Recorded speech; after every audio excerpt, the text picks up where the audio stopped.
Everyone, तो ये है एक ब्लिंकिट हॉल वीडियो। तो मैं जब भी लोगों को ऐसे हॉल वीडियोस बनाते हुए देखती थी ना, मुझे ऐसा लगता था लोगों को क्यों जानना है कि किसी ने क्या खरीदा है।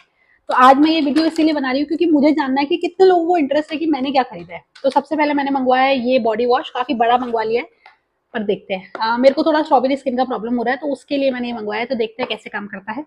अगला है ये मॉइस्चराइजर, काफी अच्छा है, मैं ये बहुत टाइम से यूज कर रही हूँ। कुछ भी स्पॉन्सर नहीं है क्योंकि हम इतने बड़े यूट्यूबर है नहीं कि कोई हमें स्पॉन्सर करे। अगला भी एक बॉडी वॉश है, ये मैंने सिर्फ खुशबू के लिए मंगाया है कि कैसा स्मेल करता है, तो मैं आपको बाद में बताऊंगी। ठीक, बाकी सारे अभी लिप प्रोडक्ट्स है क्योंकि मेरे सारे लिप प्रोडक्ट्स मेरी बहन के पास में रह गए हैं। ये है लिप बाम, जो कि वैसलीन का ही है, बहुत ही बढ़िया है ये भी मैं काफी टाइम से यूज कर रही हूँ। अगला है ये लिपस्टिक है, एक मार्स की है, ब्राउन शेड है, ये भी बढ़िया है। फिर है ये अर्थ रिदम का टिंट है, ये मस्त है यार, ये मुझे बहुत पसंद है। फिर है लास्ट, ये है लिप ग्लॉस, ये भी ब्राउन शेड में है, और ये लिप लाइनर, ये भी ब्राउन शेड में है। That's it for the whole video. अगर आपको ऐसे वीडियोस अच्छे लगते हैं, please like, comment, share and subscribe. Bye.